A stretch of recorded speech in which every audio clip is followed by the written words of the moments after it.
Metabolism of aromatic amino acids. ठीक है, ये हिस्ट्री में भी बहुत इंपॉर्टेंट है। इसके साथ दो सबसे मेजर डिसऑर्डर अटैच है। तो हर बार आपको शायद कोई पूछ लेगा aromatic amino acid, metabolism of aromatic amino acid, ऐसा जनरली कोई नहीं पूछेगा। आपका क्वेश्चन आएगा PKU and alkaptonuria, phenylketonuria and alkaptonuria. ये शायद आपके केस स्टडी में भी आ सकता है जो 10 मार्क का है, या फिर यहीं पे भी, मतलब ये कहीं ना कहीं फॉल होगा। It is very very important. अब समझ लो जिस जगह पे भी अप्लाइड एस्पेक्ट आएगा, जो आपको बनना है डॉक्टर, हाँ ठीक है, हाँ तो वो चीजें इंपॉर्टेंट है ही।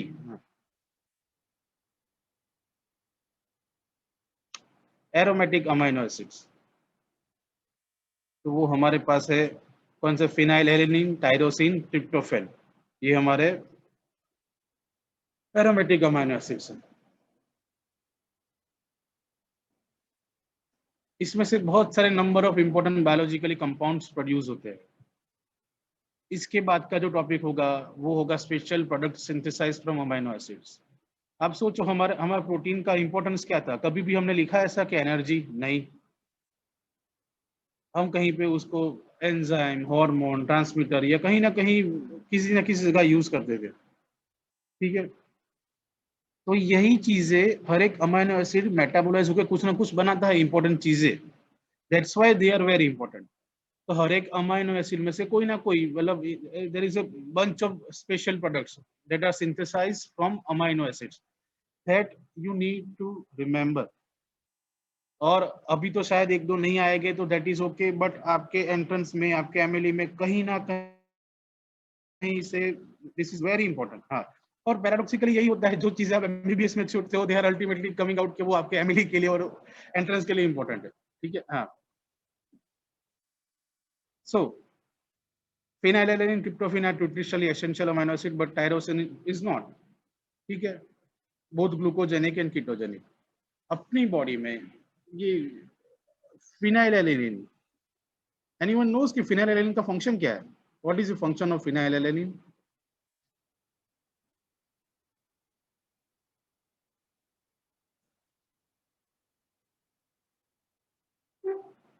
Anyone?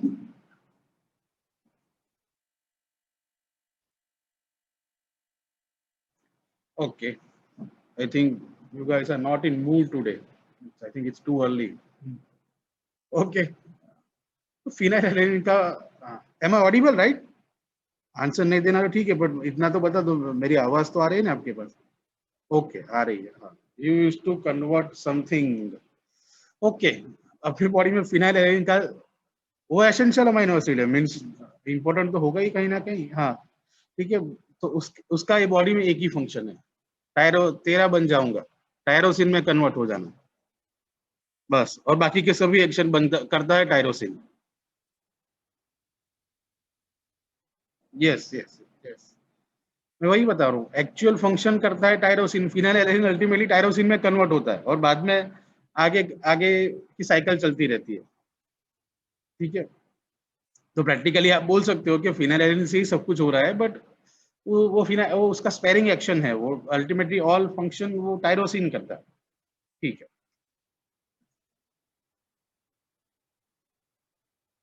फिनाइल एंड टायरोसिन, जी जो मैंने बोला, sparing action of tyrosine on phenyl. Okay, most important क्या क्या चीजें बनाता है? तो आप देखो, सभी इंपॉर्टेंट कॉम्प्लिकेटेड चीजें ये टायरोसिन बनाता है, इसलिए इसका इंपॉर्टेंस बहुत ज्यादा है, और वो एग्जाम में कहीं ना कहीं फॉल होता है, आपके वाइवा में फॉल होता है। मोस्ट इंपॉर्टेंट थायराइड हार्मोन्स, आपका थायरोग्लोबुलिन में से पता है वो थायराइड हार्मोन्स बनते हैं, ट्राइआयोडोथायरोक्सिन, टेट्राआयोडोथायरोक्सिन। ठीक है, वो थायरोग्लोबुलिन में से आयोडीनेशन होता है उसका और वो बनते हैं। तो वो थायरोग्लोबुलिन एक ultimately it's a protein which is majorly made up of tyrosine, majorly made up of tyrosine. बाद में नॉर एपिनेफ्रिन, एपिनेफ्रिन, डोपामिन, ये आपके कैटेकोलामाइंस। ठीक है, ये न्यूरोट्रांसमीटर्स, ये सभी के सभी टायरोसिन फॉर्म करता है। And another important melanin pigment, melanin pigment. ये तो आपको याद रखना ही है। ये तो अभी सब दिखाया है आपको कि ये बन रहा है, पीछे आएगा कि ये किस तरह से बन रहा है, that is okay. If you don't remember कि वो किस पाथवे से बन रहे हैं, मतलब I am not interested in that pathway, ठीक है, बट आपको उसका अप्लाइड एस्पेक्ट पता होना चाहिए। ओके, कन्वर्जन ये थोड़ा एक साइकिल है इसका, जो आपको याद रखना है, ठीक है, क्योंकि उसके साथ सभी के सभी डिसऑर्डर्स रिलेटेड है। Conversion of phenylalanine to tyrosine, तो यहाँ पे आपका सबसे इंपॉर्टेंट एंजाइम आएगा PAH, phenylalanine hydroxylase, phenylalanine hydroxylase, और वो कन्वर्ट करता है फिनाइल एलेनिन को टायरोसिन में, और वो कन्वर्ट करता है फिनाइल एलेनिन को टायरोसिन में। और यहाँ पे आपका को फैक्टर वाला पोर्शन आएगा, आपके जो वाटर सोल्यूबल विटामिन में आएगा, टेट्राहाइड्रोबायोप्टीन एंड डाइहाइड्रोबायोप्टीन, ठीक है, वो अभी स्किप करते हो, उसका इंपॉर्टेंस नहीं है यहाँ पे। तो अल्टीमेटली एम ये है कि फिनाइल एलेनिन कन्वर्ट होता है टायरोसिन में, ठीक है, और टायरो ये एंजाइम है आपका PAH, phenylalanine hydroxylase. Now ये पूरा साइकिल दिया है, पर उसमें से दो एंजाइम आपको परफेक्टली याद रखना है। क्यों? उसका रीजन मैं आके बताता हूँ। तो पहला स्टेप था फिनाइल, हमने बोला था कि फिनाइल एलेनिन का एक ही काम है टायरोसिन में कन्वर्ट हो जाना, ठीक है, तो वहाँ पे एंजाइम है फिनाइल एलेनिन हाइड्रोक्सिलेज। बाद में वो हाइड्रोक्सी फिनाइल पायरुवेट में कन्वर्ट होता है। Um yes, what happen?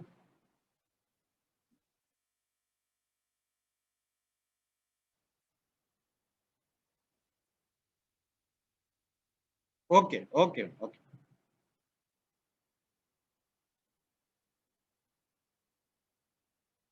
दूसरा है टायरोसिन में से हाइड्रोक्सी फिनाइल पायरुवेट,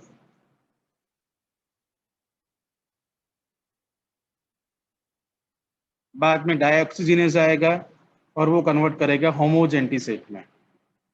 और ये होमोजेंटिसेट से नेक्स्ट स्टेप जो है 4 मेलिलाइल एसिटोएसीटेट, और यहाँ पे एंजाइम है होमोजेंटिसेट ऑक्सीडेज। ये स्टेप आपको नहीं भूलना है, ये आपको याद रखना है। देखो ये आपको याद रखना ही पड़ेगा, इसमें कोई लॉजिक नहीं है जो मैं आपको एक्सप्लेन कर सकूं, मेरी फिलोसॉफी के खिलाफ है, बट वो याद तो रखना पड़ेगा, ये this are facts, you have to remember. बाद में वो अल्टीमेटली कन्वर्ट होता है फीमाइल एसिटोएसीटेट में, और बाद में वो अल्टीमेटली, जैसे हमने वो बोला था ग्लूकोजेनिक कीटोजेनिक होता है, एक फ्यूमरेट में कन्वर्ट होता है, एक एसिटोएसीटेट में कन्वर्ट होता है, और वो इसलिए एक ग्लूकोज एक लिपिड, बस इतना सा है, ठीक है। ये रहा आपका टोटल साइकिल। इसका ऐसा हो तो स्क्रीनशॉट ले लो, मतलब हाँ, लेना हो तो, और आपकी बुक में भी दिया हुआ है, अप टू यू। मैंने भी कहीं से लिया हुआ है, हाँ, इट्स नॉट माय ओरिजिनल, हाँ,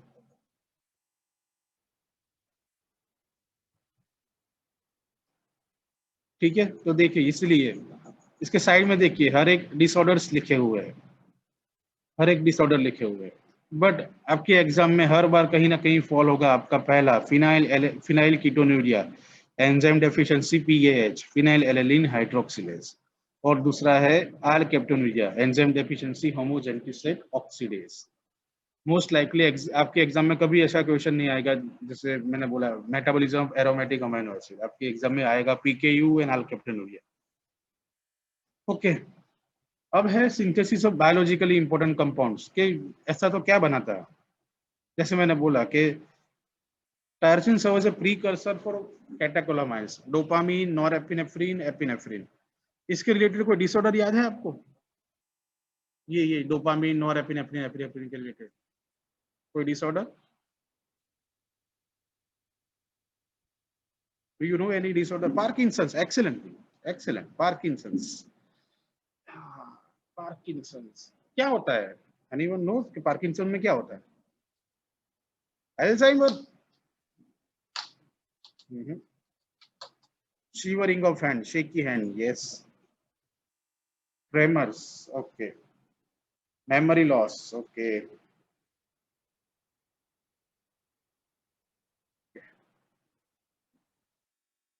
वो एक गेट, उसका वॉकिंग गेट चेंज होता है, फिर मनी रोलिंग फिंगर हो जाते हैं, पिल रोलिंग फिंगर। वो कैसे, वो हम जैसे बनिया गिनते हैं ना पैसे, हाँ, तो उस तरह से वो कैसे, वो हाथ कैसे मूव होता है, हाँ, yes yes, stiffness and loss of balance, yes excellent, हाँ। तो वो पिल रोलिंग फिंगर उसका क्लासिकल आपके आपके मेडिसिन का, हाँ, आपकी जो पोस्टिंग होगी, ठीक है, हिस्ट्री टेकिंग में ये सब आएगा, विच इज मोस्ट इम्पोर्टेंट। हाँ, आपके पार्किंसंस में क्या साइन एंड सिम्टम आप इनिशिएट करोगे, क्या क्या आप हैमर से क्या इनिशिएट करोगे, क्या करोगे, क्या क्या साइंस देखोगे आप इसमें, ठीक है। उसमें क्लासिकल है पिल रोलिंग फिंगर, हाँ, मनी रोलिंग, वो जैसे पैसे गिनते हैं ना, तो वो थंब और फर्स्ट इंडेक्स फिंगर कैसे रोल होती है, उस तरह से उसके वो कंटिन्यूस मूवमेंट होती रहती है। Thyroid hormones as you know, T4 T3 and melanin pigment,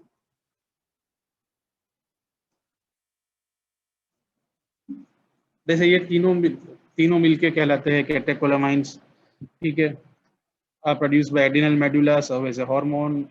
Dopamine, norepinephrine produced in CNS, those act as a neurotransmitter, ठीक है। और यहाँ पे आएगा आपका सबसे इंपॉर्टेंट क्वेश्चन, वो भी सेकंड ईयर का, फार्मेक का।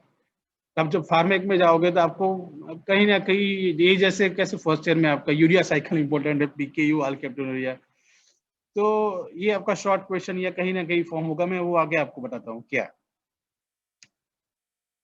तो ये इस तरह से बनता है, टायरोसिन में से, टायरोसिन हाइड्रोक्सिलेज में से डोपा बनता है, बाद में डोपामिन, नॉरएपिनेफ्रिन, एपिनेफ्रिन। आपको यहाँ पे एंजाइम्स के नाम याद रखने की जरूरत नहीं है, you just need to know कि टायरोसिन में से डोपा, नॉरएपिनेफ्रिन और एपिनेफ्रिन बनता है, दैट इज ओके, कूल। हाँ,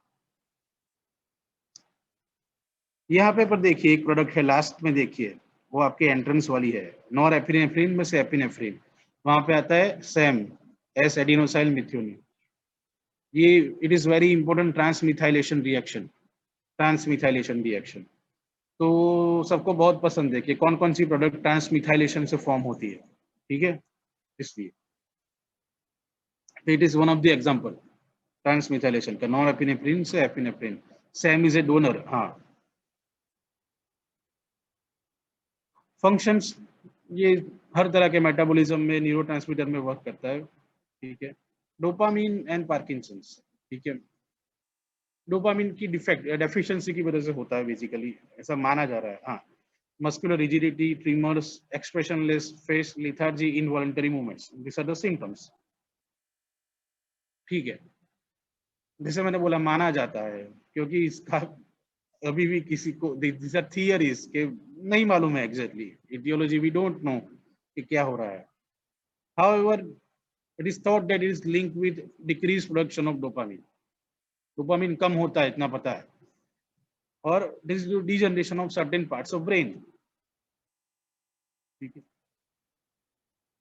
ओके, ट्रीटमेंट क्या दोगे, ट्रीटमेंट क्या दोगे, लॉजिकली सोचो क्या ट्रीटमेंट दोगे। अब आ रहा है आपका सेकंड ईयर का सबसे इंपॉर्टेंट क्वेश्चन।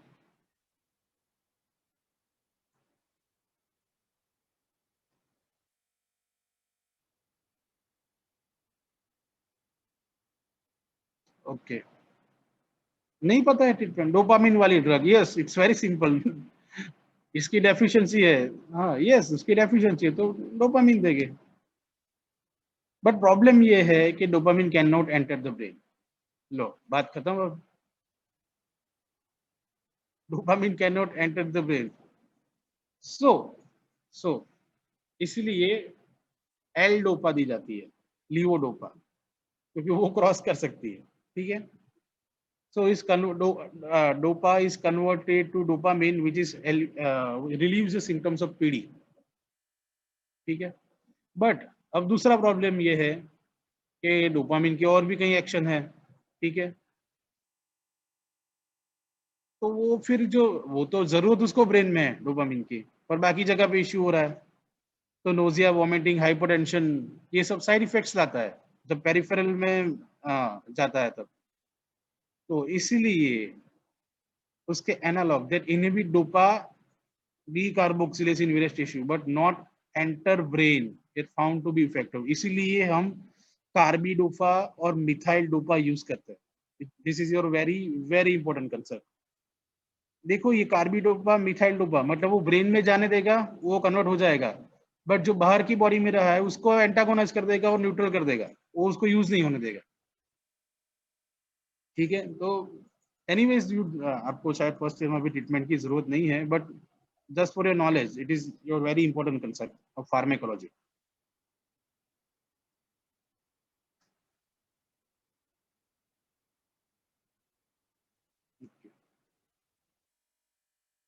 ओके, ये सिंथेसिस ऑफ थायराइड हार्मोन्स, जैसे मैंने बोला कि थायरोग्लोबुलिन होता है, उसमें टायरोसिन ही होता है मोस्टली, तो उसमें एक्टिव आयोडीन ऐड होकर ट्राई आयोडोथायरोनिन और थायरोक्सिन बनाता है। ठीक है, और बाद में उसमें से फिर से वो मेलानिन भी बनाता है। आपको सिर्फ इतना याद रखना है, वो मेलानिन भी फॉर्म करता है। ओके, तो मेलानिन से रिलेटेड कोई डिसऑर्डर पता है आपको? मेलानिन से रिलेटेड, पिगमेंट से रिलेटेड?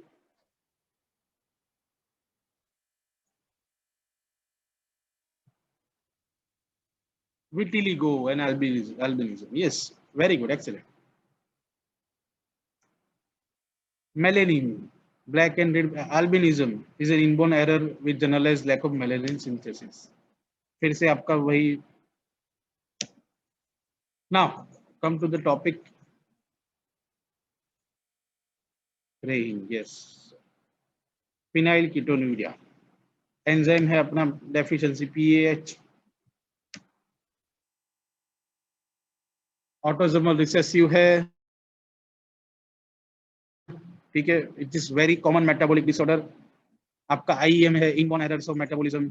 आप हर एक प्रोटीन या एंजाइम वाला डेफिशिएंसी IEM ही होगा, inborn error of metabolism. Inborn error means वो पहले से ही होगा। पहले से कब होगा? उसमें कोई ना कोई जीन डिफेक्ट होगा।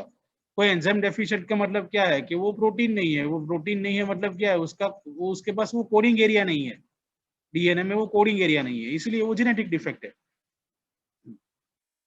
एंजाइम डिफेक्ट है अपना फिनाइल एलेनिन हाइड्रोक्सिलेज। ठीक है, ये variant of PKU, it's okay, आपको याद रखने की जरूरत नहीं है। हाँ, तो अल्टीमेटली आउटकम क्या होता है कि फिनाइल एलेनिन, अब सोचो PAH डेफिशिएंट होगा, PAH फिनाइल एलेनिन हाइड्रोक्सिलेज, तो प्रॉब्लम कहाँ पे है? टायरोसिन में वो कन्वर्ट नहीं हो पाता। और जैसे हमने बोला हर फंक्शन तो टायरोसिन करता है। ठीक है, तो एक तो फंक्शन नहीं हो पाते और वो फालतू में फिनाइल पड़ा रहता है। ठीक है, तो ऐसे केस में कौन सा अमाइनो एसिड एसेंशियल हो जाएगा?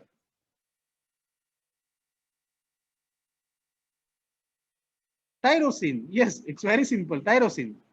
क्योंकि आप सोचो फिनाइल का वैसे भी कोई फंक्शन नहीं है, और उसके जो भी फंक्शन करता है वैसे टायरोसिन के थ्रू करता है, तो उसका फर्स्ट पाथवे ही ब्लॉक है।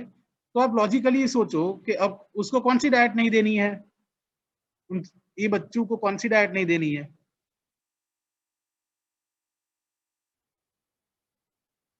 Any cases, yes exactly, phenyl वाली डाइट नहीं देनी है। हो गई आपकी ट्रीटमेंट। इसलिए शायद आपने कहीं पे, मतलब हमारे यहाँ पे वो पैटर्न नहीं है, बट US से कुछ आया हो, कुछ चॉकलेट्स या कभी ना कोई ना कोई आप लिखा होगा कि suitable for phenylketonurics, not suitable, not recommended to phenylketonurics, ऐसा लिखा हुआ होगा। वह होता है कभी, मतलब कुछ कंपनियां लिखती है, कुछ नहीं लिखती है, बट ये पैटर्न है वहां पे। हाँ, तो वहां पे क्या है कि वो फिनाइल एलेनिन होता है नहीं होता है, उसके हिसाब से वो लिखा हुआ होता है। ओके, तो आप ट्रीटमेंट तो आपको भी यही अभी से पता चल गई क्या करना है। ओके, तो ये डेफिशिएंट है, टायरोसिन नहीं बन पाता, तो आप सोचो कितने सारे प्रॉब्लम है। सभी इंपॉर्टेंट चीजें तो बनी नहीं पा रही है, बट वो टायरोसिन तो नहीं बना रहा है, पर दूसरी चीजें बना रहा है। वो क्या? फिनाइल लैक्टेट और फिनाइल एसीटेट। वो ट्रांस अमाइनेज आता है फिनाइल एलेनिन में से, वो फिनाइल पाइरुवेट बाद में एसीटेट और लैक्टेट बनाता है। और यही दो विक्टिम है, एसीटेट और लैक्टेट, वो यूरिन में जाते हैं और वो मरे हुए चूहे की स्मेल देते हैं। That is the reason. अगर if anybody is asking you why there is a mousy odour in urine, it's because of phenyl lactate and acetate. Okay, okay, तो यहाँ पे पड़ा रहता है लैक्टेट, एसीटेट और glutamine. That's why they are giving a mousy odour. Okay, clinical symptoms क्या क्या है? Mental retardation, obviously thyroid hormones नहीं है, ठीक है, तो ग्रोथ के लिए they are very very important. Failure to walk और talk, failure of growth, seizures, very low IQ and hypopigmentation. अभी हमारे जैसों की दुनिया में वेरी लो IQ पे से आप PKU डायग्नोज नहीं कर सकते हो. नॉर्मल कंडीशन में भी वेरी लो IQ हो सकता है. ट्रू, आपके मेरे जैसे वेरी लो IQ वाले हो सकते हैं. हाँ, ओके. सो मेजर सिम्टम्स कि जैसे बोला MR, mental retardation, failure to walk और टॉक. क्योंकि आप देखो thyroid hormones are very important for growth actually. तो failure of growth, seizure, very low IQ and hypopigmentation. अब सभी उसके जो एसेंशियल प्रोडक्ट्स है, इंपॉर्टेंट प्रोडक्ट्स है, उसके डेफिशिएंसी के थ्रू ही है. नाउ ये कुछ कैची नेम है जो सबको एग्जामिनर को बहुत पसंद है, आपको एग्जाम में लिखने ही पड़ेंगे. Now first important Guthrie test. वो क्या करता है? फिनाइलएलानाइन का लेवल देखता है, ठीक है. पर वो गुथरी टेस्ट में करते क्या है? वो नॉर्मल तरीके से ब्लड नहीं कलेक्ट करते, उसकी हील पे से प्रिक करते हैं छोटा सा, और वो ब्लॉटिंग पेपर पे वो ब्लड ले लेते हैं, ठीक है. और वो ब्लड, वो क्लासिकल वे है उसका, और उसमें से हम पीए का लेवल देखते हैं, ठीक है. बाद में ferric chloride test, very common, ठीक है. फिनाइन कीटोन्स वो डिटेक्ट कर सकता है. और डीएनए प्रोब्स ये थोड़ा आगे का लेवल है, बट हम वो पीए यहाँ पे डेफिशिएंट क्या है? पीए हाइड्रोक्सिलेज, तो उसका क्लोन बना के हम एज ए जेनेटिक लेवल पे हम उसका यूज कर सकते हैं, ठीक है. तो you need to remember this 3 names, Guthrie test, ferric chloride and DNA probes. Treatment very simple, phenylalanine नहीं देना है, ठीक है. Selecting foods with low phenylalanine content. और इसलिए हम ये मुहिम चला रहे कि IEM होने चाहिए, इम्यून एरर मेटाबॉलिज्म की एक स्क्रीनिंग होना चाहिए. जब बच्चा बॉर्न हो तो ये स्क्रीनिंग होना चाहिए.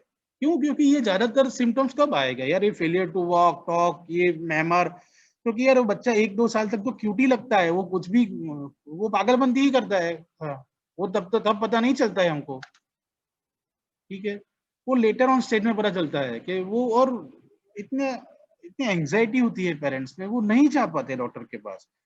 वो इसी डर से. अभी कैसी एंजाइटी है कि साला मैंने टेस्ट करा लिया, कोविड पॉजिटिव आ गया, तो अभी उससे अच्छा कराना ही नहीं है. हाँ, ठीक है. तो इसलिए ये IEM का स्क्रीनिंग इज वेरी इंपॉर्टेंट. हाँ,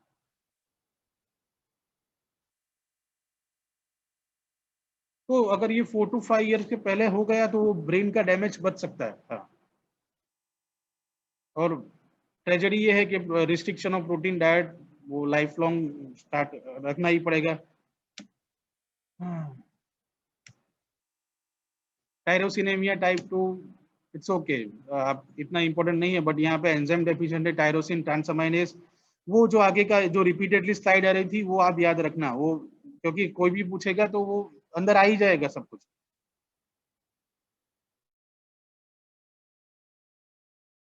तो टायरोसिन ट्रांसअमाइनेज डेफिशिएंट होगा तो ऊपर टायरोसिन एक्यूमुलेट होगा, बट ये इतना डेंजरस नहीं है. हाँ, ठीक है. देखो, इसमें क्लासिकल टायरोसिन का क्रिस्टलाइजेशन होता है, स्किन लेजन्स ऐसे इस तरह से येलो स्किन लेजन्स दिखते हैं आपको.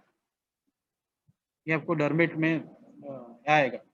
डर्मेट का इंपॉर्टेंट क्वेश्चन है ये. हाँ, ये येलोइश पिगमेंटेशन होता है. हाँ, it is very rare actually. हाँ, नियोनेटल टायरोसिनेमिया डाइऑक्सीजनेस का डेफिशिएंसी हो तो ठीक है.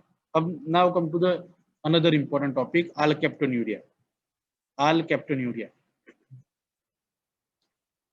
तो यहाँ पे जैसे हमने बोला था, it's also known as black urine disease. Black urine disease, autosomal recessive, enzyme deficient, homogenticate oxidase.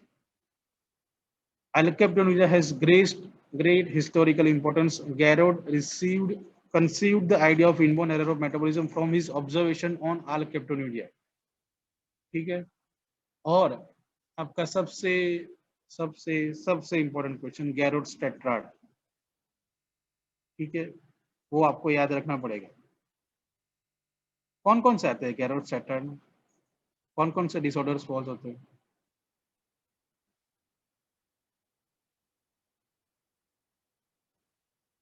देख लेना एक बार, it is very important on every aspect Garrod's tetrad. Now alkaptonuria, तो होमोजेंटिसेट में से मेलाइल एसिडोसेट बना रहता था, हमारे पास एंजाइम डेफिशिएंट है, होमोजेंटिसेट ऑक्सीडेज, तो होमोजेंटिसेट पड़ा रहता है तो अल्टीमेटली वो फॉर्म करता है अल्केप्टॉन, ऑक्सीडेशन पे फॉर्म करता है अल्केप्टॉन। और ये अल्केप्टॉन, ये आपके सुपरमैन की होम लोन जैसा लगेगा आपको ये नाम, बट ऐसा कुछ नहीं है। सुपरमैन कहाँ से आया था? क्रिप्टॉन कहाँ से आया था?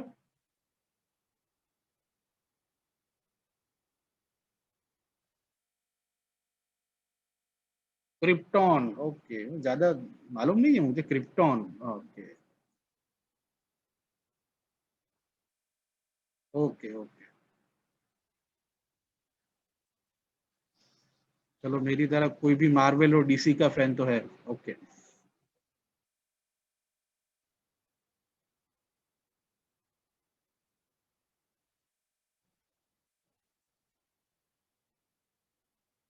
ओके, तो ये it's not a krypton, it's alkapton. Okay, Marvel comics universe, ये डीसीयू क्या होता है ये मुझे नहीं पता है।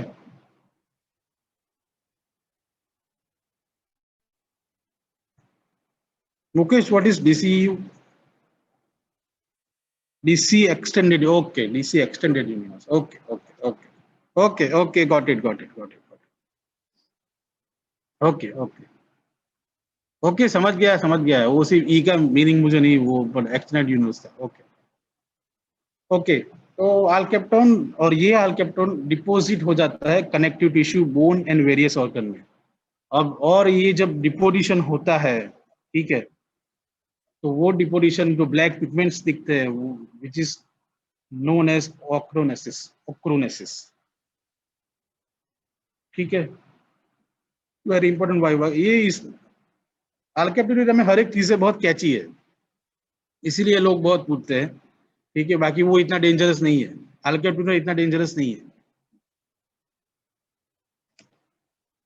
ये देखो इस तरह से क्लिनिकल फीचर ऑफ अल्केप्टोनुरिया, ओके। आपकी बुक में एक क्लासिकल एक सेंटेंस लिखा है कि on standing urine becomes black, on standing urine becomes black, urine black colour का हो जाता है, बट उसका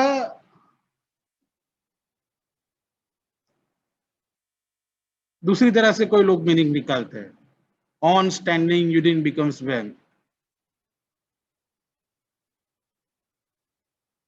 ठीक है। तो कोई पेशेंट को अपनी ओपीडी में आए तो ऐसा फोर्स मत कर देना कि नहीं आपको स्टैंडिंग पोजीशन में ही यूरिन पास आउट करना है और कलेक्ट करना है, इट्स नॉट लाइक दैट।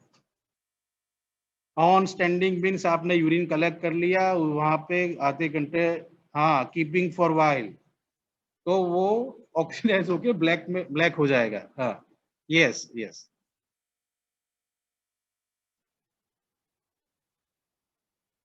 नहीं आपको आपको शायद फनी लगेगा, बट ये ऐसा लोग समझते हैं, हाँ। मुझे 2-3 साल पहले एक मतलब एक टाइम पहले एक क्वेरी आई थी मुझे कि सर, तो हम ये ऑन स्टैंडिंग यूरिन ब्लैक हो जाता है तो हम फीमेल पेशेंट आएंगे तो उसका यूरिन कैसे कलेक्ट करेंगे? मैंने बोला बेटा, बेटा उस तरह से यूरिन कलेक्ट करने में इश्यू नहीं है, वो यूरिन ऑन स्टैंडिंग मीन्स रहने दो उसको आधे घंटे तक, तब वो ब्लैक में कन्वर्ट हो जाएगा, उसका यूरिन कलेक्ट करने की पोजीशन से कोई लेना देना नहीं। ओके, सिंपल है, फेरिक क्लोराइड टेस्ट यहाँ पे भी करना है, ब्लैक कलर का हो जाता है यूरिन। टायरोसिनोसिस और टायरोसिनेमिया टाइप 1, ठीक है, ये भी आपको आपका एंजाइम से भी याद रखो, फीमल हाइड्रोक्सिलेज। नाउ अल्बिनिज्म, ये आपको याद रखना है कि टायरोसिनेज की डेफिशिएंसी से होता है और lack of synthesis of pigment melanin, और as you know they are sun sensitive. Albinos में एकदम लैक ऑफ मेलानिन पिगमेंट, तो वो सन सेंसिटिव होते हैं और उनमें स्किन कैंसर के चांसेस बहुत ज्यादा होते हैं। फोटोफोबिया होता है उनको। आई साइट में कोई प्रॉब्लम नहीं होता है, उनकी पूरी body he, entire body including there here is characteristically white. Okay, तो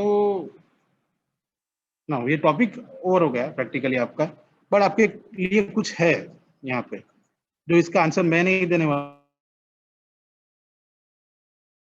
हूँ, बट आप अपने, आपको जब भी टाइम मिले, I know you must be very busy, ठीक है, ये एक बार देख लेना।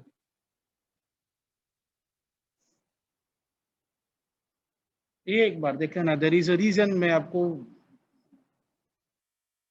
आई थिंक इट, ये शायद आपके फर्स्ट ईयर में कहीं ना कहीं काम भी ना लगे, बट ये ऐसी चीज है जो आपको सेकंड फाइनल ईयर में जाके रियलाइज होगी कि साला ये तो कुछ हुआ था ऐसा कुछ फर्स्ट ईयर में। हाँ, नोट कर लीजिए, अगर जो इंटरेस्टेड है वही, ठीक है, अगर नहीं है तो दैट इज ओके।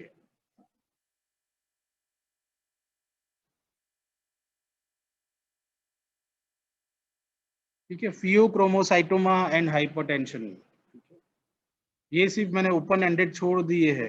यस, ये क्या है वो आपको देखना है, ये क्या है, इसका क्या क्या करना है। हाँ वही रुदन देख लो वीए में क्या है, इसीलिए मैंने ऊपर टाइटल दिया है।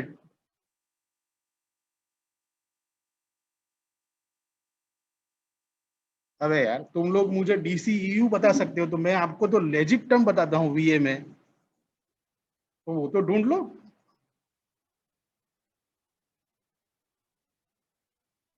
अभी यहाँ पे कुछ भी आंसर नहीं देना है। हाँ, इतनी भी जल्दी नहीं है। हाँ, इतनी भी जल्दी नहीं है। हाँ, मुझे मुझे अभी जानना भी नहीं, और मुझे मुझे फ्रैंकली स्पीकिंग मुझे ये भी नहीं जानना है कि आपने किया कि नहीं। हाँ, बट आपको खुद को पता होना चाहिए, मतलब अल्टीमेटली आंसर किसको देना है आपको लाइफ में, अब खुद को देना है, मतलब nobody can ask you any question. हाँ, you are answerable to yourself only.